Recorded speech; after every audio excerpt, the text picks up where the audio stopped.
میرے رب نے رزق کا وعدہ کیا ہے، میں دوں گا۔ تمہارا سب سے بڑا رزق تمہاری اولاد ہے، جس کو تم اس طرح اگنور کرتے ہو۔ ہفتے اتوار کو بھی یہاں کتنے لوگ ہیں جو چھٹی نہیں کرتے، دکانیں کھول کے بیٹھے ہوتے ہیں۔ لعنت بھیجو ایسی دولت پر جو تمہیں نہ گھر کا چھوڑے، نہ در کا چھوڑے، نہ بیوی کا چھوڑے، نہ بچوں کا چھوڑے۔ قناعت والی زندگی سیکھو، نماز سے رزق بڑھتا ہے۔ اور ایک حدیث سناتا ہوں، طارق جمیل صرف زبان ہلا رہا ہے، بات میرے نبی کی ہے۔ ایک صحابی آتے ہیں، یا رسول اللہ میں چاہتا ہوں میری روزی زیادہ ہو جائے۔ آپ چاہتے ہیں سارے؟ بولو۔ میں بھی چاہتا ہوں، میرا بھی دل کریں دا میری زمین نہ چو ڈھیر کپا ہوئے۔ ہم سارے چاہتے ہیں، یا رسول اللہ میری روزی بڑھ جائے، مجھے کوئی بتائیں۔ ایک تو یہ جو سوشل میڈیا پہ ہے نا وظیفے بتانے والے، یہ لتراں دے لائق ہیں، لتراں دے، یہ نامراد ادھر لے جاتے ہیں جدھر نہ میرے نبی نے بتایا نہ میرے اللہ نے بتایا۔ ایک تو ان کو سننا چھوڑ دو، میں اپنے نبی کا وظیفہ بتا رہا ہوں جو ہر آدمی، ہر مرد عورت کر سکتا ہے، چھوٹا بڑا بوڑھا جوان۔ یا رسول اللہ میری روزی بڑھ جائے۔ آپ نے کیا کہا؟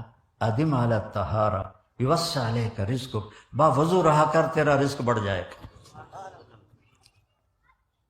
میرے نبی نے کوئی لمبی تسبیح نہیں بتائی، 1000 واری اے پڑھتے، 1000 واری اے پڑھ، ہک ٹنگ چاہتے پڑھ۔ یہ سب کمبخت مال کماؤ ہیں، یہ پیسے بنا رہے ہیں، ان کے پاس تم سے ہم سے زیادہ پیسے ہوتے ہیں۔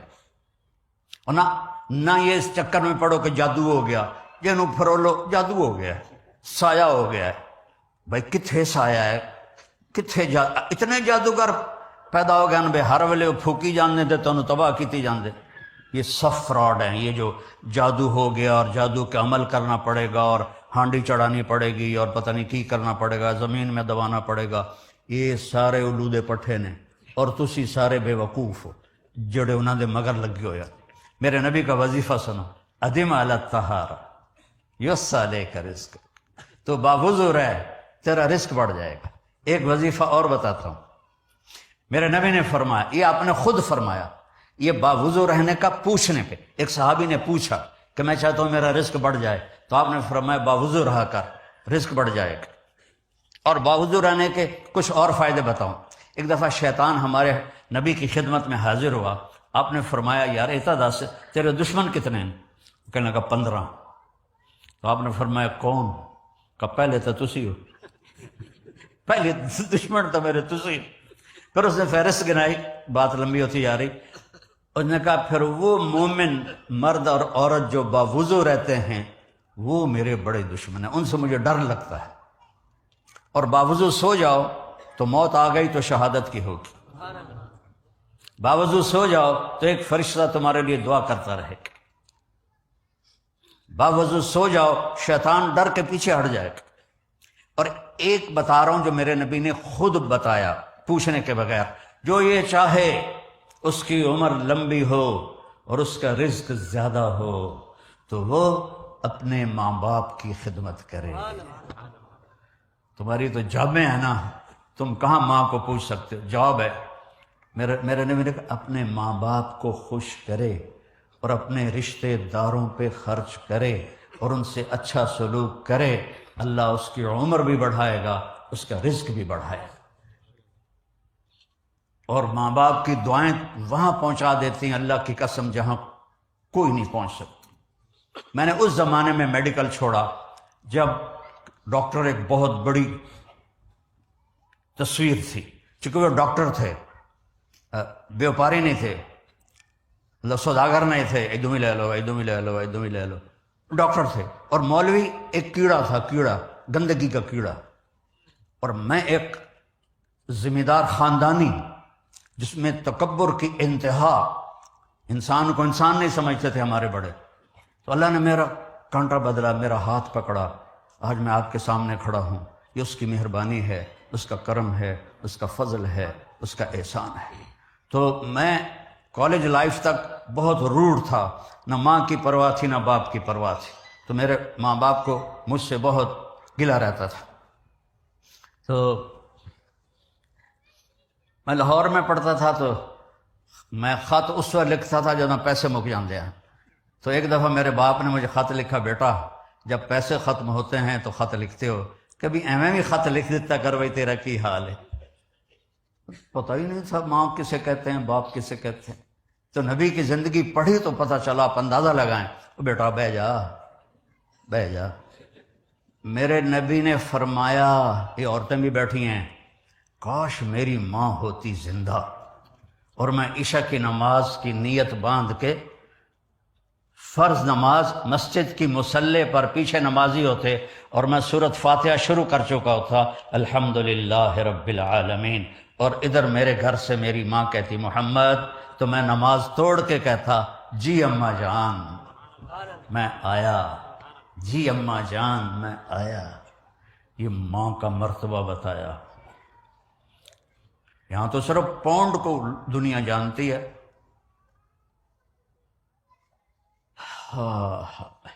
میرا نبی بتا رہا ہے ماں باپ کی خدمت کرو، رزق بڑھے گا. اپنے رشتہ داروں سے لڑو نہیں، اچھا سلوک کرو. عام طور پر رشتہ دار آپس میں سینگ پھنسے ہوتے ہیں، اور ہمارے ذمہ داروں میں تو ویسے ہی توبہ توبہ توبہ توبہ اسی لیکا چھک دیتا ہے. سمجھتے ہو اس بات کو؟ لیکا چھک دیتا کیا مطلب؟ کہ بس ہم نے دیوار کھڑی کر دی ہے، نہ اس کو ملیں گے، نہ اس کی شادی میں، نہ اس کی غمی میں، نہ اس کے جنازے میں، نہ اس کی میت میں. اس حد تک سنگین ہو جاتے ہیں. اور میرا نبی کہہ رہا ہے رشتہ داروں کی سختی کے باوجود اچھا سلوک کر، ماں باپ کی دعائیں لے تو اللہ تیرا رزق بڑھا دے گا. تو جب میں تبلیغ میں لگا، مدرسے میں داخل ہوا، میرے والد اتنے ناراض ہوئے کہ مجھے گھر سے نکال دیا. 23 نومبر 1972. یہ تو مولوی بننا تھا، میرے گھروں نکل جا. 2 باری میرے والد اتنے جابر ذمہ دار تھے کہ لوگوں کے پیشاب نکل جاتے تھے جب وہ گرجتے تھے، درد سے باندھ کے مارتے تھے. مجھے کہا، اور میری عمر کتنی؟ 18 سال. میں خود حیران ہوتا ہوں کہ ایڈی چھوٹی عمر میرے اللہ نے میروں کیویں ہمت دیتی. میں کہا نہیں میں مولوی بننا ہے. پھر میرے باپ نے کہا اچھا نکل جا میرے گھروں. 2 دفعہ کہا نکل جا میرے گھر. پھر جب اللہ نے میری زندگی پلٹی اور میں چھٹی میں آتا اور میں اپنے باپ کی خدمت کرتا، تیل لگاتا، پاؤں دباتا. نوکر ہوتے تھے، نوکرانوں تو ہوب نہیں نا، انہیں تو انجن کرنا ہوں. تو ایک ہمارے بزرگ لیٹے ہوئے تھے، ان کو لوگ دبا رہے تھے. تو کسی نے پوچھا حضرت کیا حال ہے؟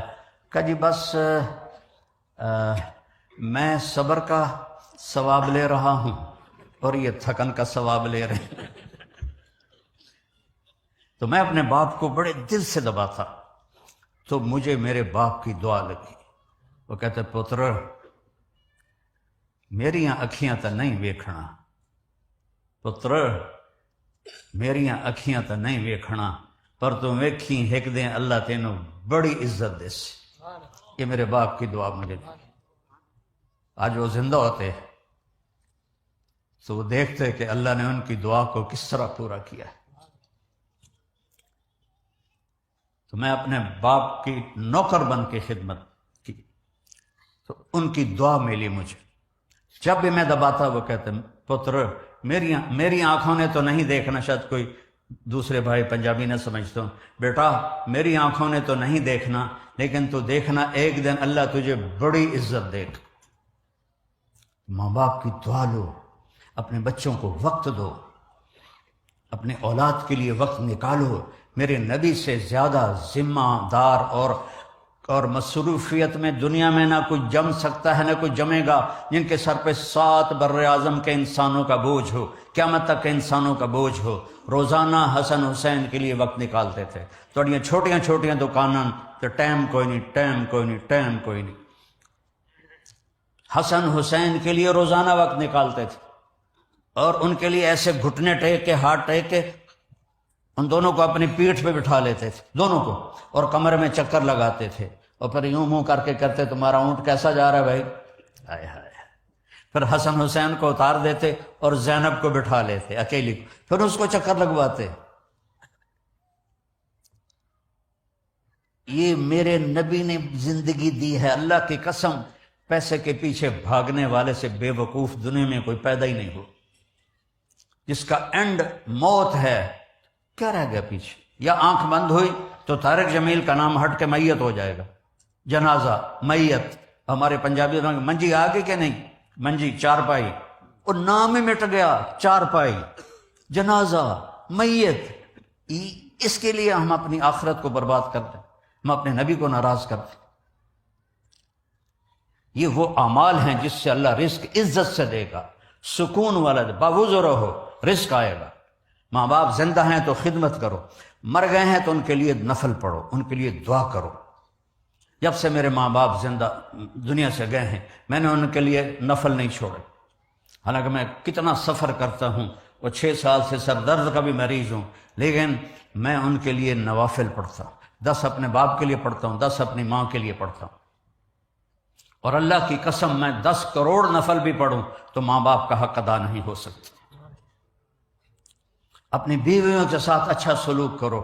آپ نے فرمایا بہترین مسلمان وہ ہے جو بیوی کے ساتھ اچھا سلوک کرتا، ان کی کمی کوتاہی سے درگزر کرنے کا میرے نبی نے فرمایا، چونکہ وہ کمزور ذات ہے۔ عاشروہن بالمعروف، اللہ مردوں سے کہہ رہا ہے اپنی بیویوں کے ساتھ اچھا سلوک کرو۔ فَإِن كَرِهْتُمُوهُنَّ، اگر تمہیں ان کی کوئی باتیں پسند نہیں ہیں تو اس کو صبر سے برداشت کرو۔ فَعَسَىٰ أَن تَكْرَهُوا شَيْئًا وَهُوَ خَيْرٌ لَكُمْ وَيَجْعَلَ اللَّهُ فِيهِ خَيْرًا كَثِيرًا۔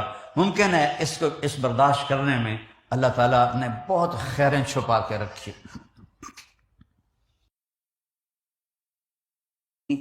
اس کی کیا وجہ ہے کہیں نہیں پڑھا، لیکن مجھے ویسے خیال آتا ہے جب اللہ نے ابراہیم علیہ السلام سے فرمایا اذن فی الناس بالحج، آواز دو لوگوں کو حج کے لیے آئیں، تو یہاں تو کچھ بھی اب بھی کچھ نہیں ہے، اب تو قیامت قریب ہے تو یہ چیزیں نکل آئی ہیں۔ اتنے ہزاروں سال بظاہر مجھے لگتا ہے کہ آنے والے کی جو وجہ ہے وہ صرف بیت اللہ ہو اور کوئی وجہ نہ ہو، تو اللہ نے اس کو اس طرح بیابان رکھا کہ جو بھی آ رہا ہے وہ اس لیے نہیں آ رہا کہ وہاں تیل نکل آیا ہے اور وہاں کاروبار ہے، میرا وہاں روزگار چلے گا، وہ صرف اس لیے آ رہا ہے کہ میں نے بیت اللہ کی حاضری دینی، بظاہر یہ وجہ لگتی۔ اور پھر آخر زمانے میں تو اللہ تعالیٰ نے اس کو مروجم و انہارا، قیامت اس وقت آئے گی جب حجاز کی وادی سرسبز اور نہروں سے بھر جائے گی، اللہ تعالیٰ نقشے بدل دے۔ اور ایک روایت میں آتا ہے کہ قیامت اس وقت قائم ہوگی جب مکہ میں سوراخ ہو جائیں گے، تو یہ جو ٹنل ہیں یہ وہ سوراخ ہیں جس کی طرف حدیث پاک میں اشارہ آتا ہے، عالم تو عبج، وہ بھی قریب ہے۔ تو اس سے پہلے کوئی چیز ہے ہی نہیں تو کہاں سے لیں گے؟ ہے ہی نہیں۔ جب میں رائمنڈ پڑھتا تھا تو کبھی کچھ کھانے کو دل کرتا تھا تو باہر بازار تھا ہی کوئی نہیں، تو کیا کرتے ہو؟ وہی ہٹ کے پھر وہی کدو کھانے پڑتے اور وہی گاجریں۔ یہاں اللہ نے ہزاروں سال ایسا رکھا کہ جو آ رہا ہے یاتوک رجالا وعلی کل ضامر یاتین من کل فج عمیق لیشہدوا منافع لہم، یہ اللہ تعالیٰ نے بتایا۔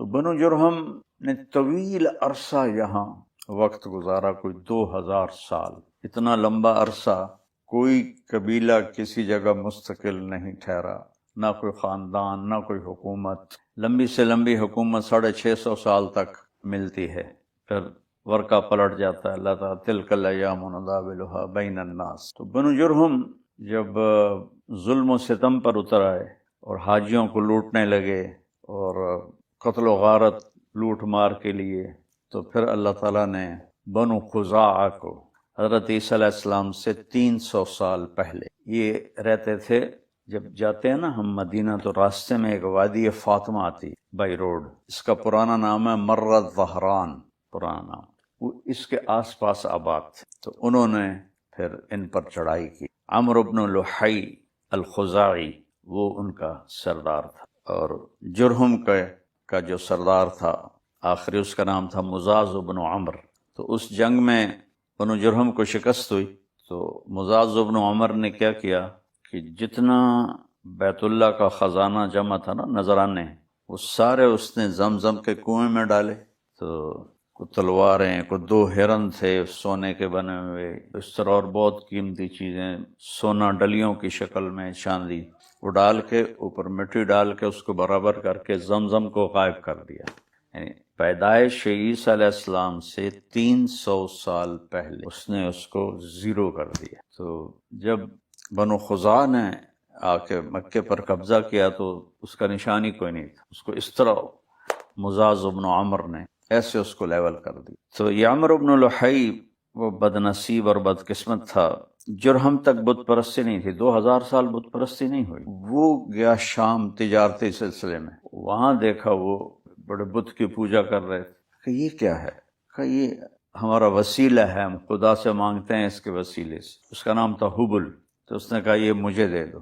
تو وہ اس کی بد نصیبی، وہ اس کو اٹھا کے لایا اور آ کر بیت اللہ میں فٹ کر دی. تو حضرت عیسیٰ علیہ السلام کی آمد سے کوئی 300 سال پہلے ابتدا ہوئی بت پرستی. پھر آہستہ آہستہ آہستہ آہستہ آہستہ ہر طرف ہر قبیلے نے اپنا اپنا، چونکہ تقریباً کوئی 2,25,000 سال ہو چکے تھے حضرت ابراہیم علیہ السلام کی تعلیمات کو، تو وہ ماند پڑ گئی تھیں. تو بڑھتے بڑھتے بڑھتے یہاں 360 بت ہو گئے. حضرت اسماعیل علیہ السلام نے بنو جرہم میں شادی، جو یمنی قبیلہ تھا، وہاں سے آپ کی اگلی نسل چلی. تو پھر جب آپ کے نسل میں قصی بن کلاب آتے ہیں، محمد بن عبداللہ بن عبد المطلب بن ہاشم بن عبد مناف بن قصی بن کلاب. قصی نے جو خزاع کا سردار تھا اس سے لڑ کے مکے کی حکومت حاصل کی، اور یہاں سارے قریش پھیلے ہوئے تھے، سب کو اکٹھا کر کے یہاں مکے میں بلا لیا اور سب کی آبادی یہاں ہو گئی. تو عبد مناف جو آپ کے بیٹے تھے ان کو قمر البطحا کہتے، بطحا کا چاند. وہ اتنے خوبصورت تھے کہ ان کو بطحا کا چاند کہتے. تو ان کے بیٹے ہاشم اور مطلب اور عبد شمس اور نوفل، یہ 4 بیٹے تو مشہور ہوئے. ابو زبیر اور ابو کچھ اور 2 بیٹے گمنام رہے. تو عبد مناف کے بعد عبد مناف نے تجارتی تعلقات قائم کیے اور شام، یمن، وہاں سے تجارتی ذرائع سلسلے شروع کیے. تو ان کے بعد ہاشم کو سردار بنایا گیا. تو عبد شمس جو تھا اس کے بیٹے امیہ نے اس کی مخالفت کی کہ ہاشم حقدار نہیں ہے سرداری کا، عبد شمس ہے اس کا باپ. تو پھر آپس میں کھچاؤ ہو گیا اور یہ طے ہوا کہ اس زمانے میں وہ ہوتے تھے فیصلہ کرنے والے کاہن، عورتیں بھی مرد بھی. وہ جو فیصلہ کرے گا، جس کے حق میں فیصلہ کرے گا، دوسرے کو 10 سال مکہ چھوڑنا پڑے گا. تو یہ عثفان میں کوئی کاہن تھا، وہاں یہ سارے گئے تو اس نے ہاشم کے حق میں فیصلہ کر دی. تو امیہ کو پھر 10 سال کے لیے جلا وطنی دیکھنی پڑی، اور یہاں سے بنو امیہ اور بنو ہاشم کی دشمنی کی ابتدا ہوئی. وہ اندر میں بغض اس کے بھر گیا کہ ایک تو میں اپنا گھر چھوڑ رہا ہوں، ایک سرداری میرے چچا کو مل رہی ہے، میرے باپ کو نہیں مل رہی ہے. تو وہ ادھر تبوک سے آگے جو شام کا علاقہ تھا، وہ وہاں 10 سال اس نے گزارے. ہاشم نے پھر بہت بڑا نام پایا. نام تو ان کا عمر تھا، لیکن ہاشم کہتے ہیں روٹی کو چورا بنا کے گوشت کے شوربے میں ڈبو کر جو بنتا ہے، ان کے یہ جو ہمارے پٹھانوں کے علاقے ہیں اس میں اس کو سرید اور صحبت اس کو حشیم کہتے ہیں. فاصبح حشیما تزروہ الریاح، اور وہ چورا چورا ہو گئی کھیتی، اس سے ہے ہاشم. نام ان کا عمر ہے. تو انہوں نے حاجیوں کو یہ کھانا کھلانا شروع کیا، اور جب وہ منا کی طرف جاتے تھے تو کھجوروں کے تنے گاڑ کر نا ان کے اوپر پراتیں رکھ دیتے تھے تاکہ اونٹ سے اترنا نہ پڑے کھانا لینے کے لیے. تو وہ اپنا اونٹ قریب لاتے اور وہاں سے کھانا اٹھاتے اور لیتے آگے چلے جاتے. اس طرح وہ بہت مشہور ہوئے. تو ان کا سفر تھا تجارتی.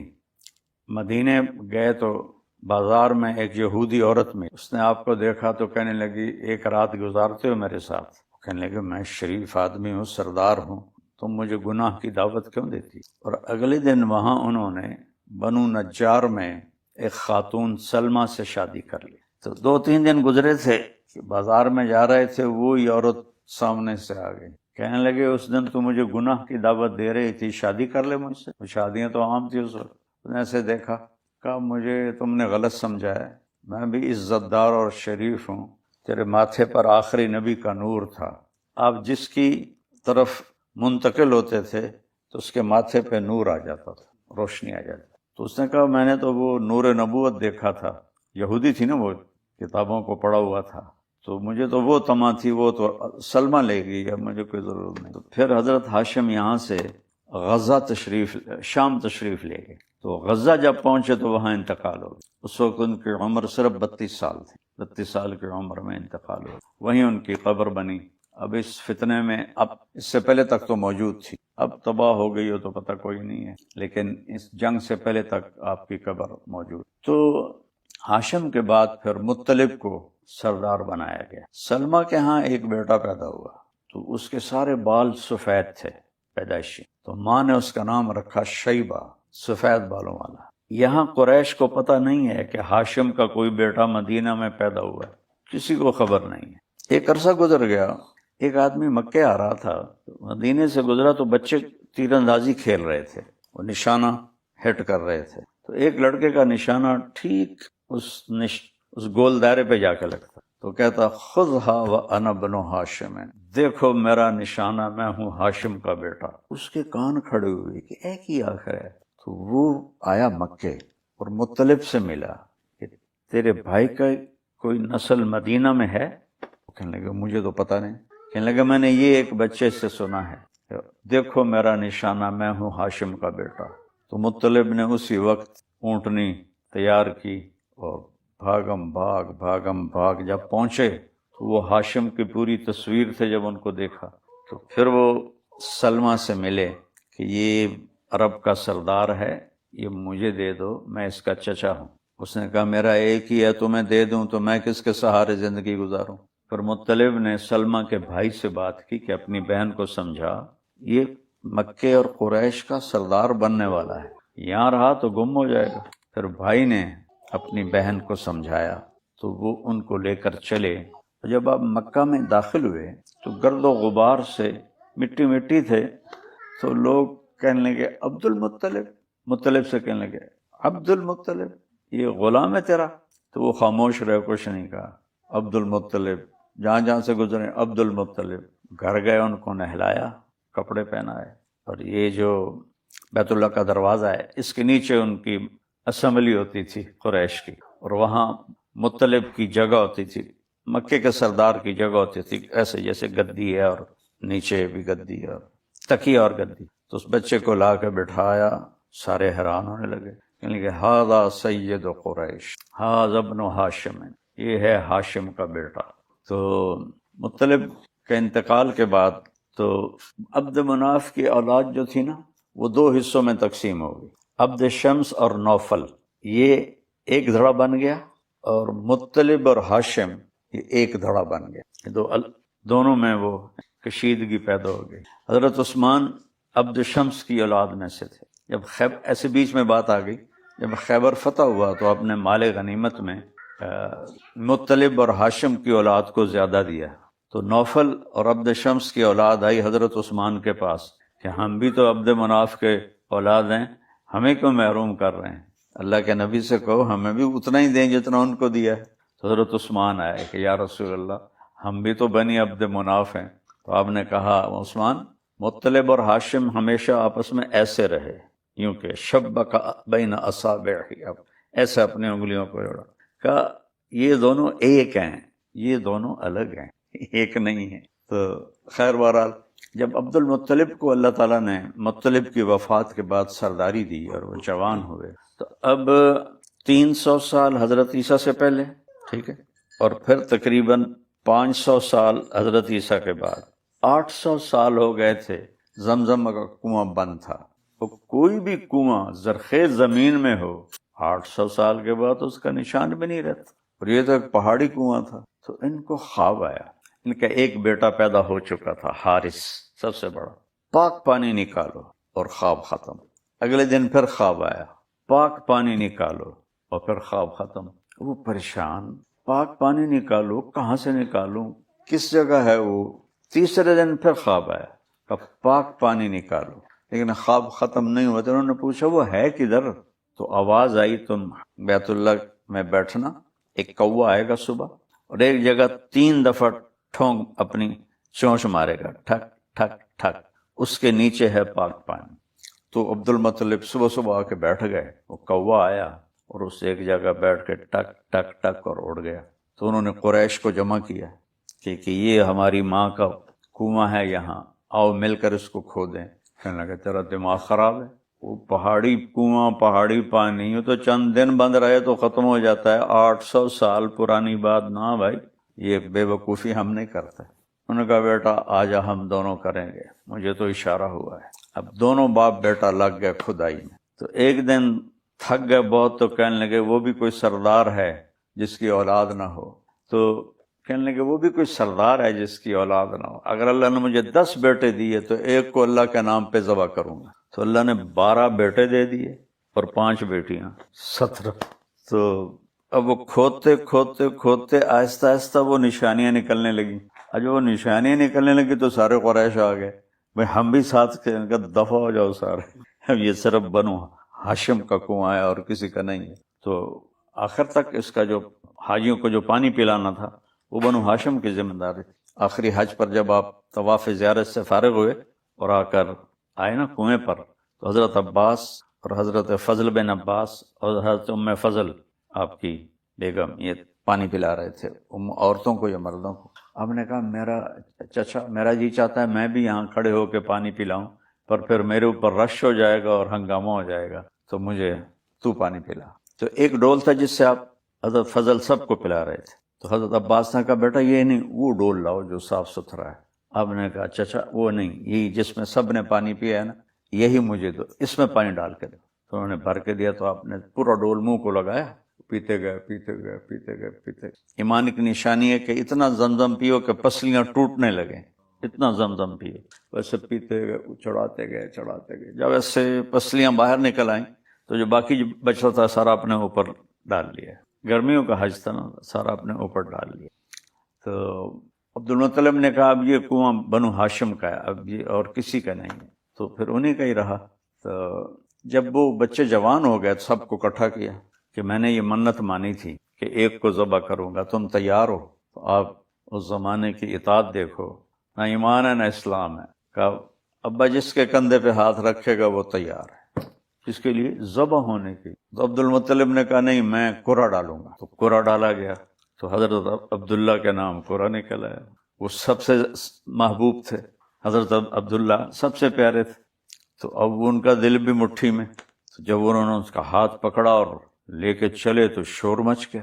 حضرت عبداللہ کی والدہ کا نام بھی فاطمہ تھا، فاطمہ بنت عمر۔ تو اس نے کہا عبد المطلب یہ ظلم ہوگا، تم بچوں کو ذبح کرو اپنی منت کے لیے۔ جب قریش بھی اکٹھے ہو گئے، ان کا ہم یہ کبھی نہیں ہونے دیں گے۔ حضرت عمرو بن عاص کے والد جو تھا بیچارہ عاص بن وائل، کام تو بڑا کر گیا، ایمان سے محروم رہا۔ اللہ کے نبی کا زمانہ پایا، اس کہنے لگا عبد المطلب یہ ظلم نہیں ہوگا میرے ہوتے ہوئے۔ کہنے لگا یہ سردار کا بول ہے۔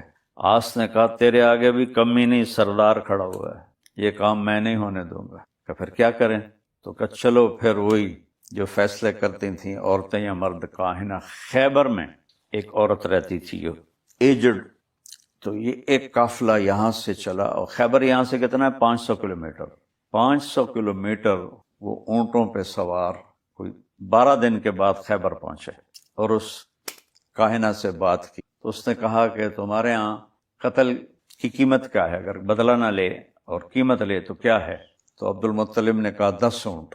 کہ ایسا کرو واپس جاؤ، اور اس زمانے میں قرآن اندازی تیروں پہ ہوتی تھی، ایک تیر پہ لکھو 10 اونٹ، ایک پہ لکھو عبداللہ اور قرآن ڈالو، جب تک عبداللہ کا نام آتا رہے 10 اونٹ بڑھاتے جاؤ، اور جب اونٹوں کا تیر نکلے تو جتنے بھی ہوں اتنے ذبح کر کے عبداللہ کو چھوڑ دو۔ پھر یہ 12 دن کا سفر کر کے پہنچے اور سارے مکے والوں کو جمع کیا، حرم میں سارے جمع ہوئے۔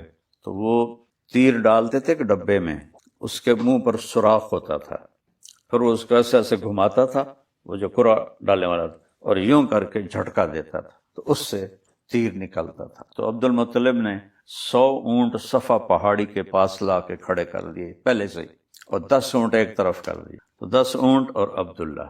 جب وہ قرآن ڈالا تو عبداللہ، تو عبد المطلب نے وہاں سے 10 اور بڑھا دیے 10 کے ساتھ، پھر قرعہ ڈالا عبداللہ، پھر 10 اور کر دیے، 30، پھر 40، پھر 50، 60، 70، 80، اب سب کے رنگ فک ہو رہے اور سانس پھول رہے کہ یہ کیا ہو رہا ہے، پھر 90، پھر 100، جب 100 پہ قرعہ ڈالا تو اونٹ نکل آئے، تو سب نے نعرہ لگایا، عبد المطلب نے کہا نہیں، ایک دفعہ اور کروں گا، دوبارہ کیا، پھر 100 اونٹ نکل آئے، سب نے کہا نہیں ایک دفعہ اور کروں گا، 3 دفعہ پھر انہوں نے قرعہ ڈالا، تینوں دفعہ 100 اونٹ 100 اونٹ 100 اونٹ، تو حضرت عبداللہ کی جان بچی، اور آپ نے کہا نا ابن الذبیحین، میں 2 ذبیح کا بیٹا ہوں، ایک اسماعیل علیہ السلام اور ایک عبداللہ۔ حضرت عبداللہ مکے میں گزر رہے تھے تو سامنے سے ایک عورت آگے کہنے لگی عبداللہ تیری جان بخشی پہ 100 اونٹ لگے تھے، ایک رات میرے ساتھ گزار دے، 100 اونٹ لے لے مجھے۔ تو کہنے لگے تو ایک شریف نوجوان کو گناہ کی دعوت دیتی، اس نے بھی نور نبوت دیکھ لیا تھا، تو اس نے کہا 100 اونٹ لے لے اور ایک رات میرے ساتھ گزار لے۔ تو وہ عبد المطلب نے 100 کے 100 اونٹ خود ذبح کیے، اکیلے نے سارے ذبح کر کر، لو بھائی سارے مکے کی دعوت ہے، لے جاؤ سب کے سب۔ ایک دفعہ حضرت سعد بن عبادہ مدینے کی بات یاد آ گئی، اللہ کے نبی کے پاس آئے، کہنے کہ یا رسول اللہ میرا جی چاہتا ہے میں آپ کو اونٹ کا مغز کھلاؤں۔ تو آج بھی عرب بہت شوق سے کھاتے ہیں، ان کو وہ یہ جو سری ہے اس کو توڑنے کا ایسا ٹکٹ آتا ہے کہ ٹک کرتے ہیں اور وہ ٹوٹ کے مغز نکل آتا ہے۔ آپ نے کہا ضرور لاؤ۔ اگلے دن دیکھا تو غلاموں نے دیگیں اٹھائی ہیں، اللہ کے مسجد میں رکھی جا رہا۔ کہنے لگے سعد یہ کیا ہے؟ کہ یا رسول اللہ میرا جی چاہا آپ کے ساتھ اوروں کو بھی کھلاؤں تو میں نے 100 اونٹ ذبح کیے ہیں اور صرف ان کا مغز نکالا ہے، باقی میں نے کہا مدینے والے لے جاؤ، کاٹ کوٹ کے لے جاؤ۔ آپ نے نہیں کہا تو نے اتنا اسراف کیا، تو نے اتنا ضائع کیا، یہ تو بہت حرام ہے، یہ تو بڑا ناجائز ہے۔ ہماری ذمہ دارہ جماعت گئی تھی ٹوپی، تو اس وقت انہوں نے مراد کا ولیمہ کیا تھا، اس کے بیٹے کا، اقبال کے بیٹے کا، اقبال نہیں وہ تھا فوت ہو گیا، نام بھول گیا اس کا، تو وہ بہت بڑا ولیمہ تھا۔ تو جب ہم پہنچے نا تو میرا بیان تھا جی ہمیں مولویوں نے نا ناک میں دم کیا ہوا ہے، اس ولیمے پہ تو اتنا مدرسے بن سکتے تھے، مسجدیں بن سکتی تھیں، کتنا پیسہ ضائع کر دی۔ میں نے کہا سعد بن عبادہ کا قصہ سنا دوں گا، تسلی ہو جائے گی۔ تو اس طرح اللہ تعالیٰ نے حضرت عبداللہ کی جان بچائی، اور جب حضرت عبداللہ جوان ہوئے تو سبحان اللہ کیا زمانہ تھا۔ عبد المطلب نے اپنا اور بیٹے کا نکاح ایک ہی دن کیا۔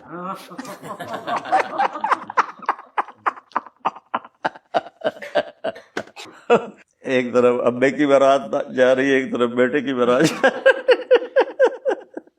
تو اس شادی سے حضرت حمزہ پیدا ہوئے، جو عبد المطلب نے جو حضرت عبداللہ کے ساتھ جو نکاح کیا اس سے حضرت حمزہ پیدا ہوئے، اور حضرت فاطمہ بنت وہب حضرت عبداللہ سے اللہ کے نبی پیدا ہوئے، تو دونوں یہ ہم عمر تھے، اور حمزہ چچا تھے، یہ بھتیجے تھے، اور آپ دونوں نے ایک ہی عورت کا دودھ پیا، سویبہ ابو لہب کی باندھی تھی، اللہ نے بعد میں ایمان دے دیا تھا۔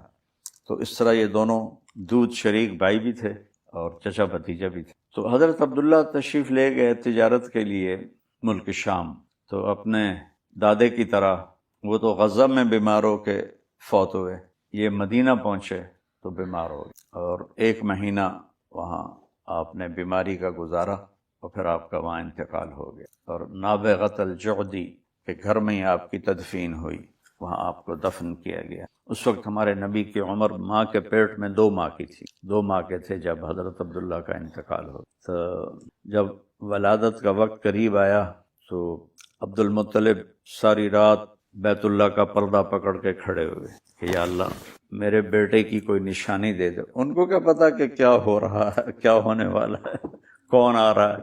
وہ یہ تھے کہ اگر بیٹی پیدا ہوئی تو عبداللہ کی نسل ختم ہو جائے گی، ان کو یہ غم تھا، یا اللہ میرے بیٹے کی کوئی نشانی، بیٹا دے دے یا اللہ بیٹا دے۔ اور ادھر زمین آسمان میں ہلچل مچی ہوئی ہے، کیا سے کیا ہونے والا ہے۔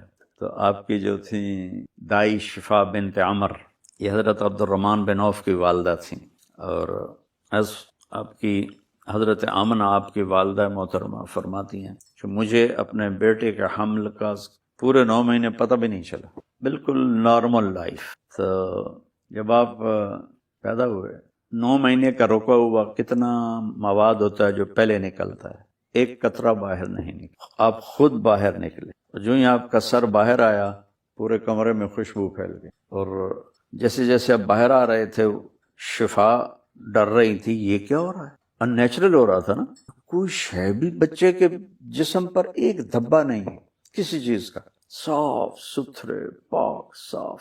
جب ناف دیکھی تو کٹی ہوئی تھی، ناف تو باہر کاٹی جاتی، ختنہ دیکھا تو ہوا پڑا تھا، اور پریشان۔